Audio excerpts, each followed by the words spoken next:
Hello, so today we're going to go through how to give a great scientific presentation. So this is a copy of a presentation I gave for the NIHR Incubator for Emergency Care. I've slightly modified it just for the purposes of this video. So I'm going to start by giving you tips from some real experts in this field. So first of all, Victoria Brazil. She's an emergency physician from Australia, and we had the privilege of inviting her to Manchester a good few years ago to come and talk to us about how to give a great presentation. And she had 3 simple rules, and I think they're brilliant. So I'm going to share them with you here. The first one is to connect with your audience. So know who you're presenting to. Get an idea of who's going to be in the room, what's their background, what's their level of experience, and tailor this to them. Because when you're giving a talk, it's all about the people you're giving the talk to. Find out what they're likely to want to know about and tailor it to their needs. That's going to give you a great talk, okay? Second thing, look and sound great. All right, so look your best. Look as you're supposed to, coherent with the setting that you're in. So if you're going to a cardiology conference, dress in a shirt and tie, or your best clothes to look really smart. If you're going to a more casual evening do dress appropriately, but look good. Pay some attention to your appearance and sound great as well. So that's really important. Victoria Brazil told us how she went for voice coaching lessons, I think it was, to learn how to give a better presentation. And there's a real art to this. Some people sort of deepen their voice to sound more authoritative, and some people practice having more dynamic in their voice, more music in their voice to give it some expression and make things interesting. And then last of all, keep it simple. Really importantly, the messages you deliver have to be simple. Everyone tends to overcomplicate it. The best talks give simple messages. So no more than 3 take-home messages would be about right for a good talk. Even if you can distill it down to 1, that's even better. Keep it simple. The second expert I'm going to draw upon is Ross Fisher. So Ross is a paediatric surgeon in Sheffield, and he's part of our St. Emlyn's team. He also runs a fantastic blog site called P3 Presentations or P Cubed Presentations. And in that, he goes on to explain how we need to pay attention to 3 things when we're giving a talk. So P1 is the message that we're going to deliver. This is the most important thing. Think about the message that you're delivering. That simple message, 3 take-homes, 1 take-home message. What is it? What are you trying to communicate? First of all, articulate that. Then P2, think about the supporting media that you're going to use to help you get that message across effectively. So that might be the slides. It might be some music. It might be all sorts of different things. Typically it's slides. So get those right and make them complement the message. That's what the slides are there for. They're not there to give you a script. They're not there to be the talk itself. You're giving the talk. The media are there to support the delivery of that message to help you communicate it better. And then P3, the delivery. You've got to prepare for that. So sometimes that's about writing a script out. Sometimes that's about rehearsing it in advance. But make sure you pay attention to how you're going to deliver that message. So that's what we need to do. The next thing I want to emphasize is that whenever you give a talk, you need to tell a story. So people love a good story. And you may do that in all sorts of different ways. So the talk overall has to have a narrative. You have to have thought through how you're going to build the story. It has to have a beginning, a middle, and an end. It might help if you bring in some emotions into talks. It's really powerful if you bring in something personal. So you can, for example, bring in a personal story about a patient or a relative or something you've experienced that is relevant to this talk and that just makes it a whole lot more powerful and a whole lot more memorable. So think about whether there's an opportunity to do that. But whatever you do, make sure the whole presentation is telling a good story. Now, those tips are for talks in general. They're nothing about scientific presentations, and it's a bit more difficult when we come to give a scientific presentation to adhere to all of those guidelines. So what's different about scientific presentations, and how should we change our approach? Well, first of all, the structure that we have is often set. So a traditional academic talk will have a traditional structure with an introduction, objectives, methods, results, conclusions, and we kind of have to stick to that. So that compromises our ability to tell a story and gives us a format that we've got to stick to already. Because we've that structure, it's often really hard to tell a story that I talked about in the last slide. The subject can be quite dry sometimes and academic. The format's sort of set for us, so it's really hard to tell that story. And the third challenge, I think, with scientific presentations is that it can be really hard to present the data nicely. So many academic presentations are let down because the slides are just not visually appealing. They're really data heavy and it's really difficult to interpret. So people fall asleep and we lose the power of the message. So we've got to work hard to address that. So let's have a little think about specific considerations relating to P1, Ross Fisher's P1, the message that we're trying to get across. What should we do when it comes to an academic presentation that's different to any other presentation, a TED Talk, for example? Well, the first thing, you still tell a story. It doesn't matter if it's academic or not academic. We're still going to tell a story. We're still going to start with the bottom line of the story. So sometimes it pays to actually get the bottom line out of the way first, tell them the conclusions. You can still do that in an academic presentation.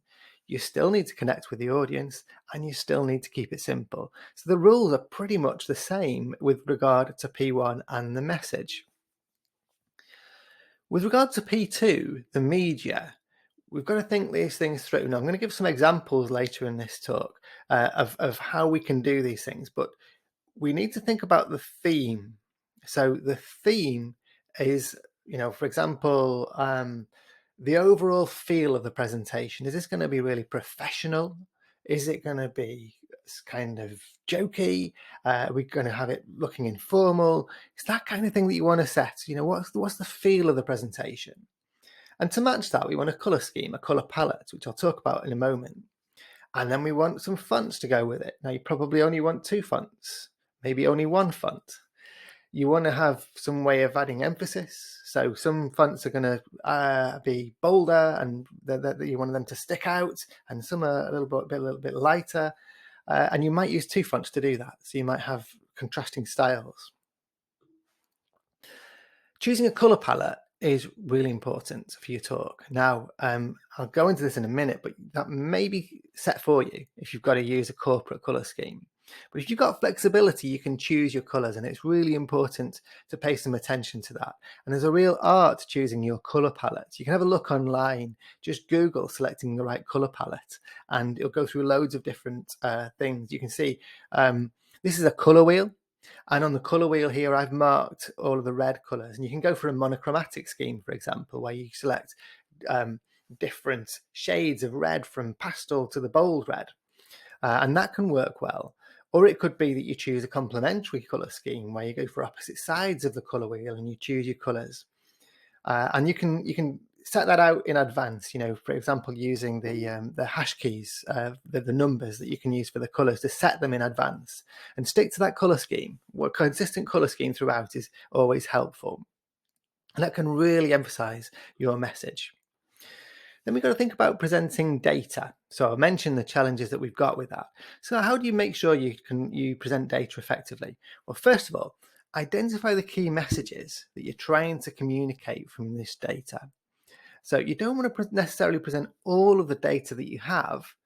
You want to try and cut out all the unnecessary stuff. Only present the data that are crucial to communicating the message you want to communicate. And be creative. Make the data accessible and appealing. So this is about having imagination and thinking about different ways that you can communicate that message using the data. And there's so much you can do if you do that. So let's go through a few examples. I'm not a graphic designer. I'm not professing to be an absolute expert at these. I've done enough of them, but I'm not into graphic design. These are my amateur attempts at making slides. So first of all, I mentioned that sometimes the theme is set for you, the colour palette is set for you because you've got a corporate scheme. So the organisation will have its own branding guidelines.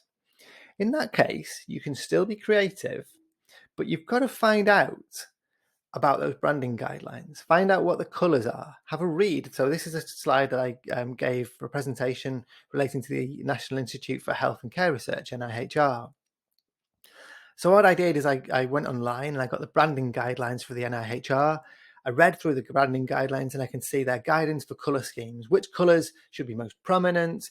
What are the hex codes for the rest of the colours that they like to use? And then I'll program them into the theme, and I use Canva to do this. I also managed to get hold of the motifs. So you can see these 3 motifs at the top of the bullet points that I used here.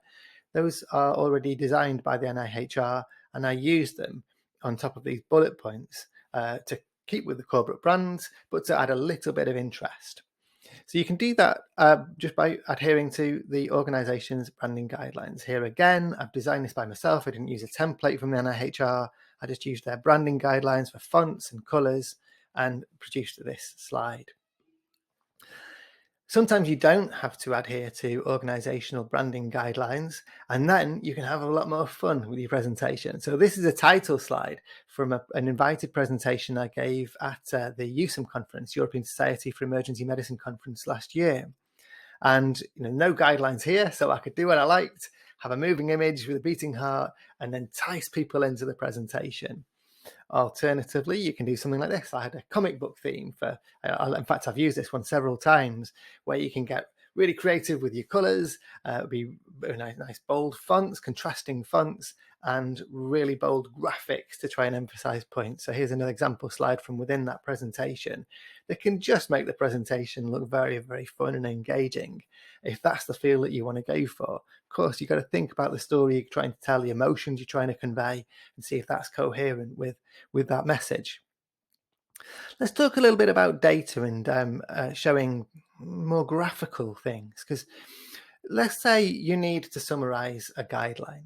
Now, this is taken from the European Society for Cardiology guidelines for diagnosis of non-ST elevation acute coronary syndromes, and it's a very well used slide in presentations that I watch in my field. In fact, I'd say this image is possibly currently the most used image on any presentation. It summarizes the 0-1 hour algorithm to guide how we use cardiac troponin as a blood test to diagnose myocardial infarction. Now, the really lazy way to present this on a slide is to just do this. You put a title at the top, you take a snapshot of the image, you put it in, and you put a reference at the bottom, and it's super lazy. You might say, yeah, but it looks nice. The image looks nice, but it's super lazy, and you've got a lot of information on that slide that you probably don't need. It's actually quite complicated when you think about it, and there's way too much for anyone to take that in. If you ask anyone to reproduce that after watching your presentation and seeing this slide for about 1 minute, there's no chance they're going to be able to do it. What you should do to do it right is try and think about, okay, what information do I really need? What can I keep cutting out until I've just got the bare minimum? And this is how I do it, and create it yourself. Very, very simply, just create the same thing yourself, but only keeping the information you need. So this is to introduce the concept of the 0-1 hour algorithm. All I need is those 3 boxes and an outcome from them. So it's dead easy, and I've got a QR code for the reference down in the corner. And then I can animate in the next point, advantages and disadvantages of this algorithm. And that allows me to be very minimalist, direct people to where I want them to look, and cut out all of that unnecessary information, making it look really nice and engaging. One of the other challenges that we have with academic presentations is that sometimes you have to summarize a whole paper in one slide, and that can be really challenging. So here we've got an abstract from a journal article, and if you're giving an invited presentation, you might realistically have to summarize that whole paper in one slide. So how do you do that? Well, I would read the abstract and reread it and pick out what's the key information I need to communicate in order to get this across. I probably don't need that much background if it's in the context of an invited presentation where I've already talked about the background. So I can probably miss that out. I need to tell them what this trial is, the design of the trial, and maybe who's in the trial. I need to tell them about the primary outcome, what they were looking for in this trial, and I need to tell them the key results. So when I went through this, I thought there were 3 things I need to draw out. And so therefore I designed a slide with 3 boxes with text in, and then presented them nicely, staggered with some numbers, put the title across here, have the link across here, have some big bold text as the headings, and then we'll go smaller for the details. So here we've got the design, something about the patients and the intervention and control arms, the primary outcome, and the key result that I want people to take home, which is that there's no difference between the groups, but if you want to read a bit further, you can see the data just below it. So, I mean, that's one where I think you can summarize the whole paper quite nicely. It looks appealing, and you've got quite a lot of the key messages in there. Here's another abstract. So here we've got an analysis from a registry, big registry, looking at whether video laryngoscopy is better than direct laryngoscopy for ED intubations. And so what I would do here is try and pull out the key things that I want from this abstract that I've got to communicate. So it's, it's a retrospective registry data. There's over 19,000 patients in it. And as I read through, I notice there are 4 key outcomes here. I'm really interested in what they've done after propensity score matching. That's the key thing. And then there are 4 outcomes I want to summarize listed in the results. So this is how we did it. We start off by setting the scene, because I had a chance to on this one. Let's put a boxing ring and let's put the 2 types of laryngoscopes in there and pitch them against each other just to build a bit of excitement and make it a bit entertaining. And then we'll give the results. We'll summarize the paper. So we've got 1 bullet to show what the study was and who was in it. Then we've got what they did. They looked for factors associated with first pass success, and they did propensity score matching. And then I've got my 4 key outcomes, which I separated into a box. And, I've tried to make it look as engaging as possible, giving the results for those who want them, the odds ratios and the confidence intervals, so you can critically appraise this a little bit. But also just making it easily accessible and allowing that media to support my message rather than this being my message and I just talk around it. Lastly, you can also summarize numerous trials in one slide if you want to. So here I had to summarize the results of 4 trials looking at different direct oral anticoagulants for venous thromboembolism when compared with warfarin in non-inferiority trials. So there's 4 trials I had to summarize in one slide. I've used the comic book theme, and what I decided to do is summarize the key results with a forest plot. All right, so I've given the references with the QR codes because that it's on a big screen, so people can just scan them and go to the reference. I've given the agents that were studied in each trial, and then the key result, the hazard ratio or the relative risk, and then the conclusion, non-inferior for each one. So hopefully that's a nice way of summarizing 4 trials in one slide. Right, sometimes you've got the opposite problem. Sometimes you need to split things up and actually use more slides. So this is a bad slide. It's a methods section, and it's lazy because all we've done is we've summarized the methods section of our protocol, and we've put it into bullet points, and it's dead simple. Okay, so we want to split this up, and we want to make it a bit easier to digest. So what we've done here is I've taken out consent, and so I've talked about a little bit about the design, which I didn't even have on the previous slide because now there's room to do that. Principles of our consent process, then our samples, then our index test, and just minimize the information presented on each slide. So I think sometimes what you've got to do is use more slides, present less information on each slide so that it's easier for people to digest. Next, we've got the baseline characteristics. So here we've got a table that's very, very complicated. And, this is taken straight from the journal article here. It's too much data. You're certainly going to find it hard to put all that information on a slide. What can you do? We can be very, very simple and just pull out the key baseline characteristics that you want to summarize. You don't need to do all of them. Just give people a feel for the baseline characteristics. Just a simple bar chart, for example. And then you can emphasize the points that you want people to take home from this, for example, by highlighting 2 unusual statistics out of your baseline characteristics. Very, very simple. It doesn't take a lot of imagination to do that, but it makes it a whole lot easier to digest as a member of the audience. Okay, so there are a few examples.